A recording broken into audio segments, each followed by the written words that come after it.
All right, welcome into Gridiron Icon this week. I am joined by my better half, number 88, Preston Denard. How are we, man?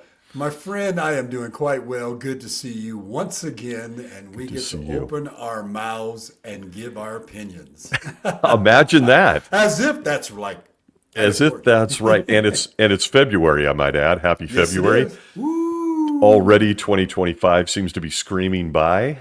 Very, very strange. We are 1 week out from the biggest sporting event in the world. I know there's Mm-hmm. probably people with the World Cup that want to argue that. But the Mm-hmm. Super Bowl here in the U.S. is the big boy, and we have our teams in place since we last spoke. I hate that the Buffalo Bills weren't able to do this. Really bums me. Wouldn't it have been great to see like a Bills Rams Super Bowl or a even like a Bills Lions if the Rams didn't make it? But here we are. Here we are, and would love to see that, but hey, there's no room to squeeze in Green Bay, so three teams for me. Oh, that's Maybe if that's they a were in very the good point. semifinals. That's a very good point. All your teams almost got to the dance in one form. Okay. All Yeah, right. Yeah, I unfortunate. as you know, I don't consider you with any of those other teams, even though you Of had an course. incredible season in Buffalo. And Oh yeah. yeah, that's super cool. Well, so here we are, my friend. We are Hmm. on the edge of the Super Bowl 1 week out. I thought we'd throw out some of our own opinions because they are very weighty and millions of people want to hear them. But we've got the Kansas City Chiefs, shocker, and the Philadelphia Eagles. We got to rewind. Yeah, that's the game, There we baby. go. There we go. Let's unpack this thing and talk about Okay. it. I got to be honest right from the outset. I'm not overly excited about this Super Bowl. Really? Yeah, I really wanted to see some new blood in there, but hey, such Hmm. is life when you're building a dynasty, True. you know? True. That is true. And I can tell you this: um, you probably got two of the best time, and I mean time, the best timing of any two teams to be in the Super Bowl because they have worked themselves back to where they need to be in that game. Kansas City, of course, waver a little bit, and they were able to be strong enough to sustain themselves, even picking it up through the playoffs. But Philadelphia, gosh, some folks probably didn't think they were even going to make it, almost like they were Yeah. crawling. But they are in the game, and Kansas City's in the game. I think it's going to be really a good contest, Stacey. I really do. I think defense is going to be in the forefront of the Super Bowl, which automatically should be anyway. If anybody's going to win this thing, you got to have the right defense. But I think both teams are capable on defense to deal with the other's offense. And so here you go. Patrick Mahomes and all his majesty, and then you got Jalen Hurts, who truly can pull off some magic himself. What are you gonna do, my friend? Yeah, it's going to be something. I think it's going to be a vastly different game than a couple years back Yeah, Super Bowl, yeah. yeah, in which Jalen Hurts played amazing. Aside from that one turnover, I think Hmm. he had one of the single greatest Super Bowl performances outside of that fumble that ended up Hmm. Yep. being a bit of a game changer. But no, you bring up a good point. Serious one. I wonder how many people are considering what you just said on the defensive side of the ball. You've got two of the best defensive coordinators of the last 10, 15, 20 years in Steve Spagnuolo in Kansas City and Vic Fangio in Philadelphia. This could be interesting. This could be Yeah. interesting on the defensive side of the ball. Very much so, and you do have two of the best defensive coordinators in the game. I think Vic is really going to bring out some specialness on that Mhm. defense to be able to contend. But Spagnolia, I mean, how do you even compete with him? He's been successful throughout his, and he's really good adjusting on the run, and so he's been great second halves for the Chiefs in order to bring them to a point where they could be continue to be dominant. And so you got two of the best coordinators, which is the reason you got two of the best defenses in the league that are in this game. I think it's going to be an exciting game. And I think one of the things that's going to be really critical this game, more so than it has been in the past, is everybody talks about mistakes, miscues, turnovers, and so on. But I think those items are going to be extra critical, as in, voila, that fumble in the last game between these two teams with Jalen. You can't afford to have those.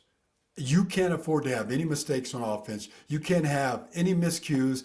And if somebody's going out there, here's my pet peeve. It drives me crazy.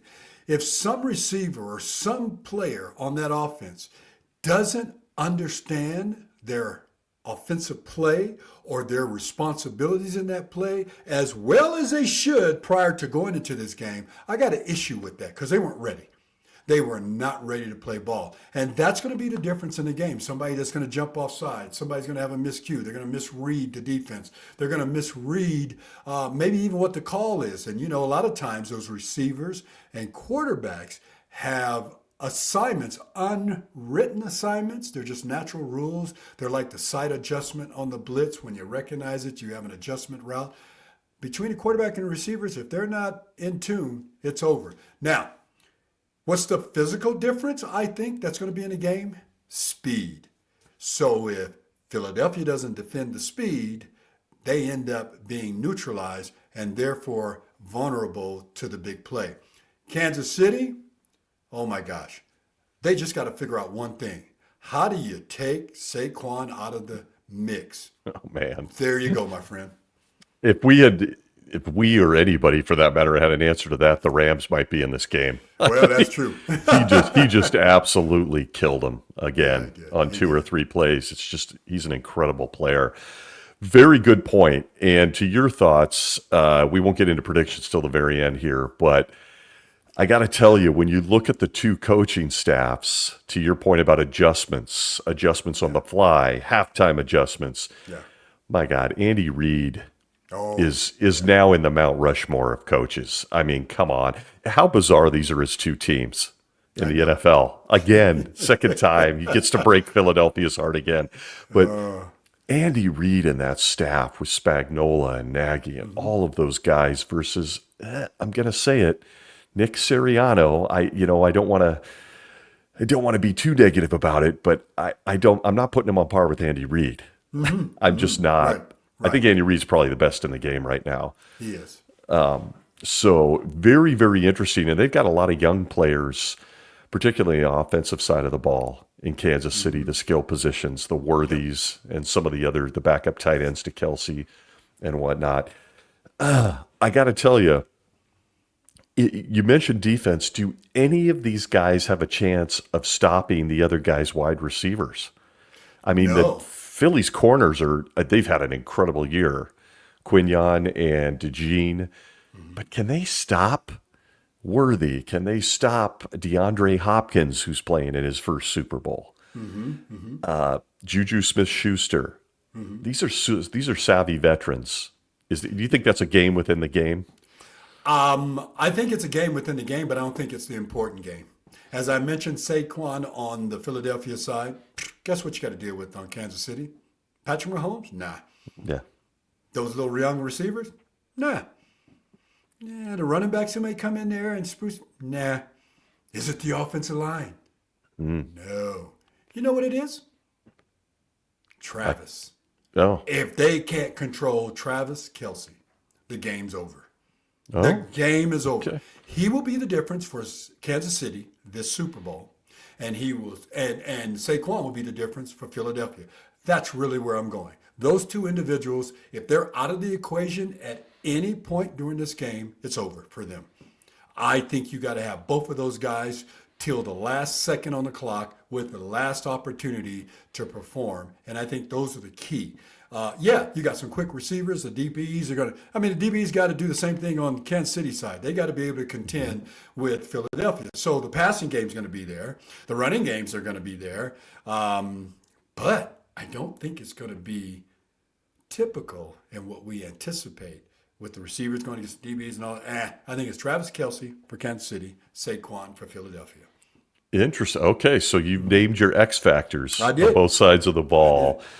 It's interesting because as you've been watching these playoffs, a lot of the teams have been purposely taking Kelsey away They have. or doubling up on him, which has led to a lot of the younger guys getting those opportunities. So if Philly comes out and does the same thing, and by the way, both defensive coordinators like to blitz. That's going to leave one-on-one matchups out there somewhere. You think it's Kelsey? You think this is the big last hurrah with Mahomes and Kelsey? You think this is just a pitch and catch game between the veterans and they walk Kelsey? I mean, come on, Taylor Swift is his big thing now.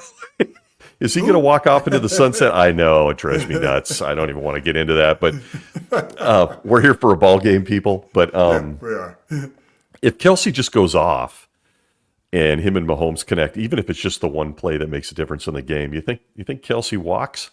You think he calls it? I mean, his brother's already done it. Yeah, but his brother was at a different place than he was, and I think Travis is in totally different ballpark, totally different scenarios. So I don't think he walks away from the game. I really would encourage him to walk away from Kansas City. I mean, who would want to walk away from Kansas City anyway? Yeah. I wonder what that speed guy in Miami is thinking right now that left Kansas City. Oh, yeah. Tyreek Hill. What in it? Yeah. Oh. And it's just, I mean, I can't imagine you could leave that. You know what else I thought was real critical too?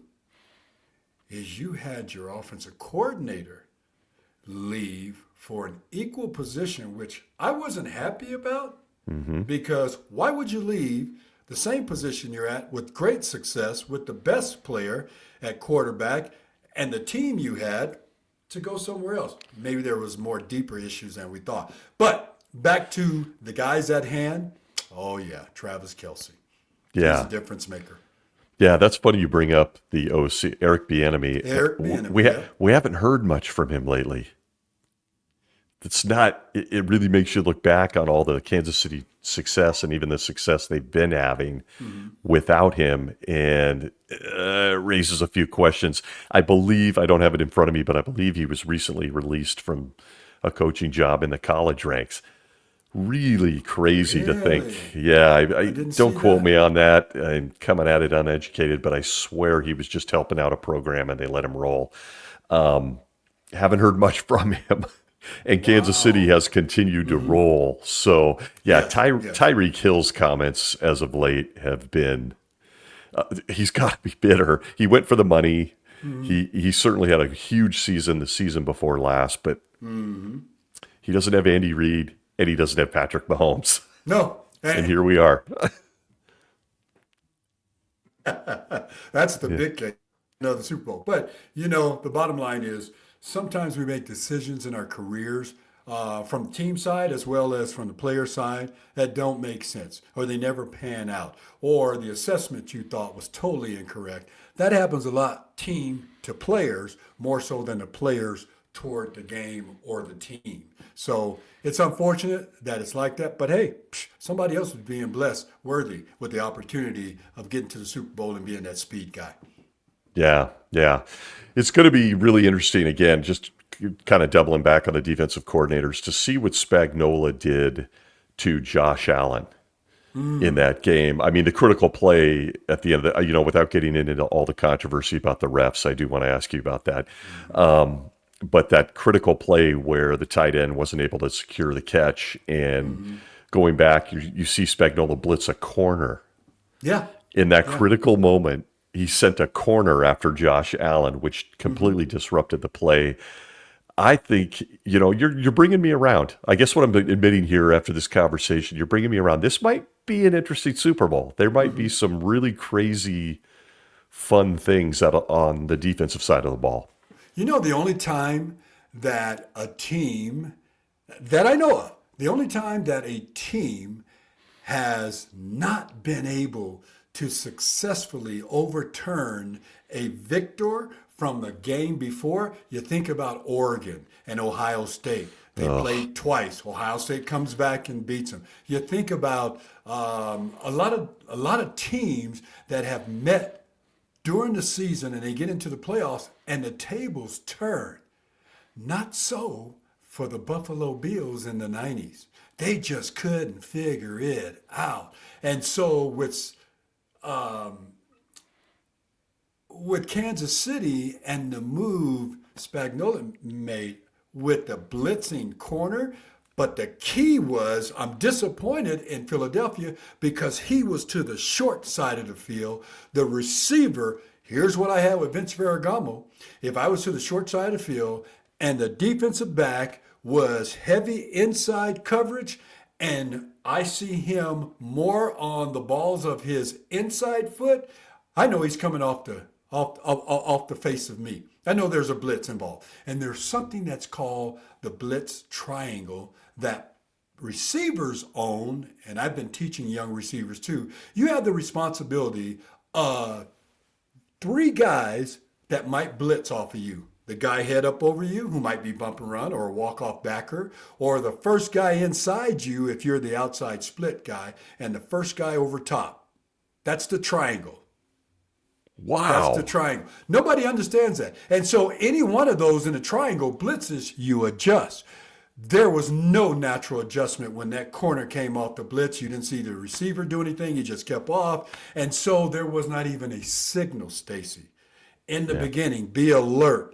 I've got a potential blitz coming off the short side of the field, which is also a great defensive call because you had speed at corner. He can get to that quarterback right away. And especially, what happened? Doot, doot, doot, doot, doot, doot. He looked away to the other side, never saw it coming. Yep. Yeah.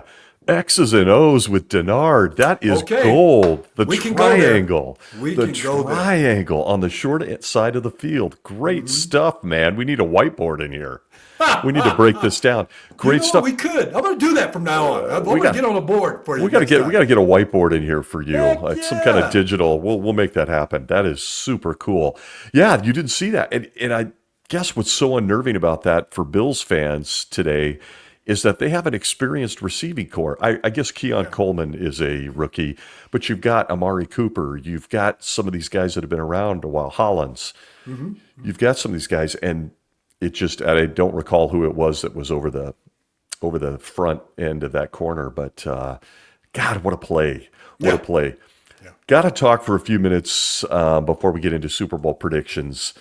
There is a lot of heat and controversy, and I want to get the perspective of someone who played a couple decades ago with what's going on with the NFL and the referees. I mean, we've got all the tinfoil hat guys on Twitter. You know, the NFL is rigged, the NFL is scripted. We've talked a little bit about that on here before. But, man, there were some egregious calls. Mm-hmm. How do you feel as a former player? Are we fans just being hypersensitive to this stuff? I mean, Josh Allen looked like he got the first down. And the catch that they gave to Worthy earlier on, I mean, who could forget Dez Bryant in Green Bay having that catch taken away? Is this just bad luck? Is this just a cavalcade of bad calls? What do you think of this? Well, first of all, it has been the season of missed calls. It has been the season of overreacting on making calls, and I didn't get it this year. I don't know why it was so different. I'm sitting there watching the game, and I can see what I see from a player standpoint, and I could go, that's a catch. That looks like a catch. Or that's not a catch. Or that's helmet to helmet.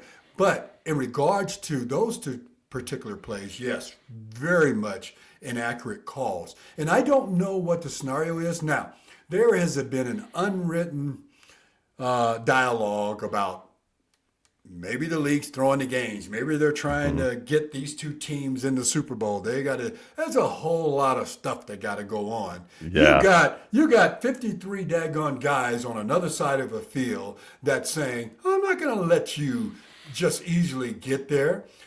That's why mistakes are at hand. And if the referees get involved with all their calls, it makes the game an ugly played game. Because what do you remember from those games? Those calls. You don't remember the play that was taken over. So Kansas City was really on the ropes at one point late in the second half. And all of a sudden you get a missed call, and then you get a call for you that was a bad call. And I tell you, I don't know where it's going, but it's not fun when the game is taken out of the hands of the players. If you want to let them play, let them play, because we can both fight running down the field, going at each other. But if you're going to get in the middle of it and go, well, he did that, Well, you didn't see him do that in the beginning. And so I don't like the unfairness of calls because I could be the recipient of an unfair initiated play versus being the initiator of an ugly manipulated play. And who gets caught? It's always that second guy who's either rightfully trying to protect himself or react. And then I just don't get, here's the biggest call that has irked me, college and pros, throughout this whole season. The sideline hit out of bounds. Right. You can't see that. I don't care if the offensive guy or whoever is the offensive guy, whether it's an interception or a run or a catch or whatever, and he steps out of bounds. I don't care if he has 1 foot left in bounds. He's out of bounds. He's defined himself as out of play. And if an official is right down that sideline, he can see the body that's crossed. I think automatically, I don't care if he's got a foot that's coming off the turf, that's a bad call when you don't make it. I've seen them so many times. Guys are hit, they're a foot, 2 feet, all the way off the sideline, and they're getting hit out of bounds. And they're not calling these plays. Now, they are calling some. That's where the fans come in. Well, why are they calling that when Mahomes goes out of bounds? Right. But they're not calling it. You see what I'm saying? Right. So, we don't know. I think it's human error. I think there are seasons you haven't seen anything like that. But this season happens to be the season of bad calls. Yeah. And they've been out through the entire year. And there's calls I just get up and go, I'm not watching this anymore. And that's what the NFL, that's what the NFL has to be aware of, because I'm a former player. And if I have to get up and say, I'm not watching this anymore, they took the game out of the player's hands, I'm going to go do something else. I've done that many a times, and I guarantee a lot of other folks have too. Man, we haven't even talked about this, and I love that you just shared that. I have never felt that way. I've been watching since I was a little kid, the 70s. Yeah. This season, I actually walked away from a couple games. I turned them off. That's unheard of for a freak like me. And I just went, I'm done. When you get into a game and you're seeing flag, it's not worth watching anymore. Yeah. It's just not worth watching. Now, to your point about just using the out of bounds thing and Patrick Mahomes, what do you think? I agree with you. You're drilling a guy he's given himself up, but now you got Mahomes faking it. Yeah. You saw the game and the play in the playoffs. He gets to the sideline and kind of acts like so he can draw a foul, like this is the NBA or something. Yeah. Does the offensive guy have any measure of responsibility in something like that if they're faking going out of bounds? No. Okay. From an offensive guy. Not at all. Because I'm going to tell you this. He's live in the playing field, and because he kind of let up like he was going out of bounds and you decide to give up because, I'm overburdened with this NFL rule about hitting him late or on the sideline. I mean, no, it's not. But it gives you free reign to just go after him. Pop and put it on the official's hand. Now, if there is some kind of manipulation in some of these calls, they're going to call it right then. But the bottom line is he'll get his. If you're teasing the defense, you want to play okey doke is what we called it. If you want to okey doke us, then I tell you what, it's coming. And players don't want to be in that position where and I'll use it for lack of a better term, but the vendetta is out there. I mean, if you're going to embarrass somebody, it's coming back on you. And so those kind of things is what I'm talking about when you want to flirt with the integrity of the defensive player, that you're going out of bounds and he respectfully allows you to let up and go out of bounds because of the potential penalty of the flag. I don't think that's fair. But the offensive guy has full right to do it. Yeah. Okay. I mean, that very interesting take on that. I love it because, you played an era where, and you're saying it's still true today, and I think it is true today. There's going to be a cat who says, I'm going to drill him no matter what if he wants to play this game. Yep. And, I mean, the NFL's so hypersensitive to the quarterbacks now. Mahomes better watch himself. Yes, he will. Because there's a Jack Tatum guy or a George Atkinson or guys you played against that are going to say, I need to make a name for myself, and I think it's this play. It's like, I'd love to say, Patrick, you ever met Jack Tatum? oh, Patrick, man. have you ever met? I could go on and on. Oh, yeah. Just Jack for her. Lambert. Oh, there's too many of them. You got to go across the middle on Jack Lambert a few times, didn't you? How'd that go? I made sure I was deeper than him. Get behind him. Get behind him. Get behind him. Oh, Yeah, my but God. I think it's for all the youngsters out there. You did get behind him, but you were pretty in lockstep with guys like Mel Blunt, and they were known to hit a few people. Dude was a big corner. Wait till I've got a personality assessment of each DB that I played against.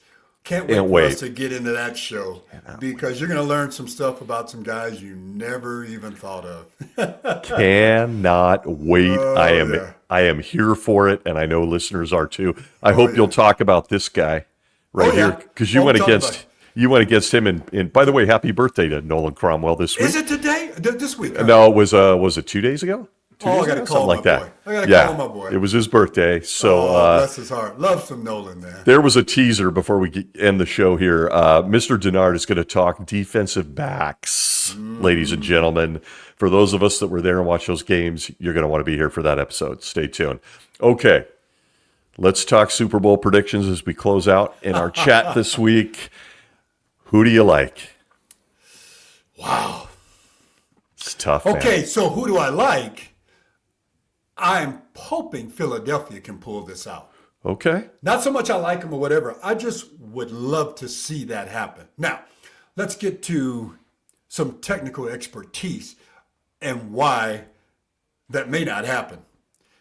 Because you cannot afford to make a mistake.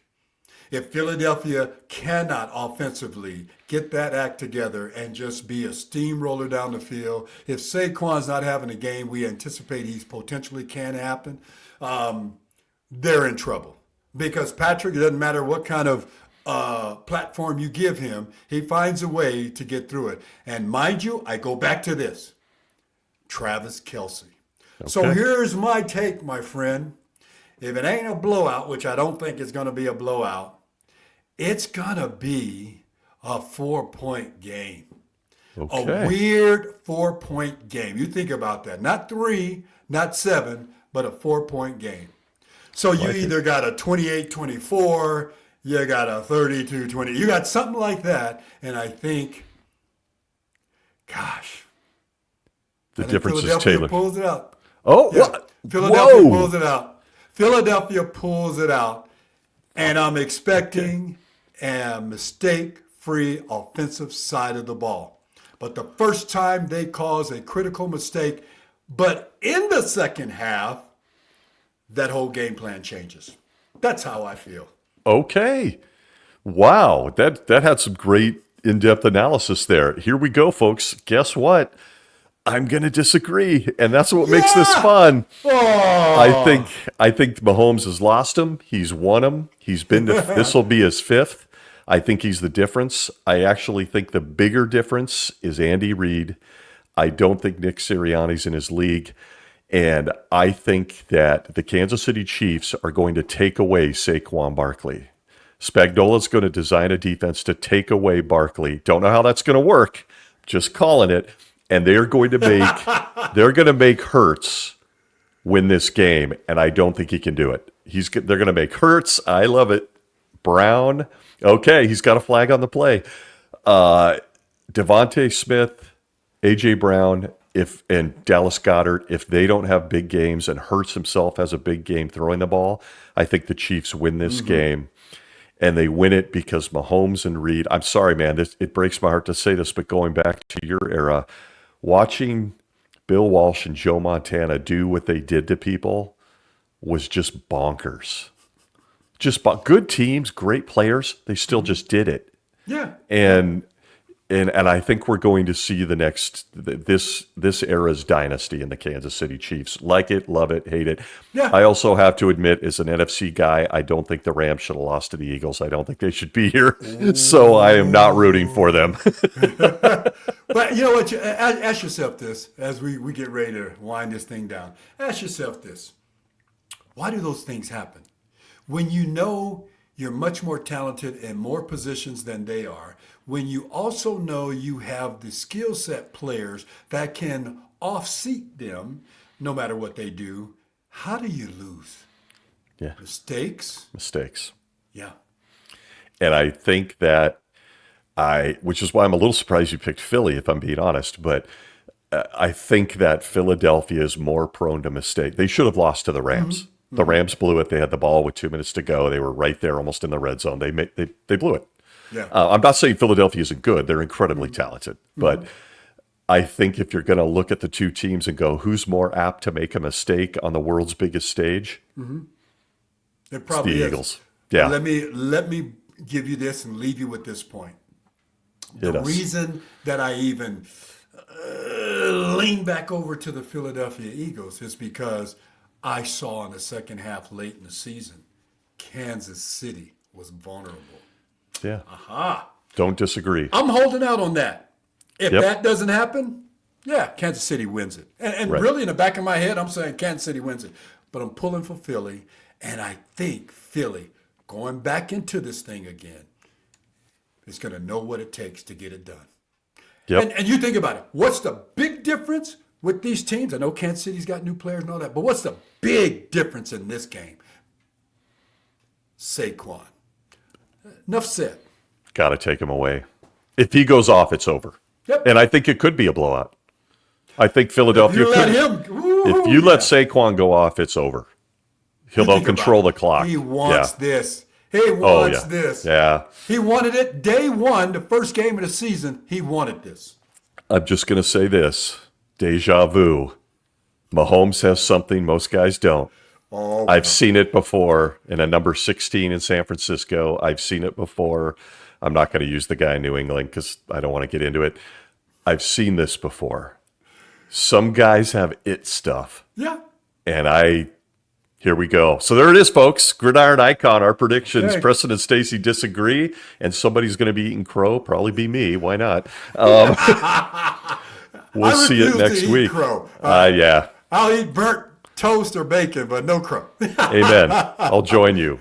Well, there it is, folks. Good to see you, my friend. We are going to have a great Super Bowl next week. We teased the DB show for all you 70s, 80s nuts. We're going to talk about that one. Absolutely, and we'll tease it throughout the week on social media. For everybody listening, thanks for joining us this week. Have a fantastic week, and we will see you soon.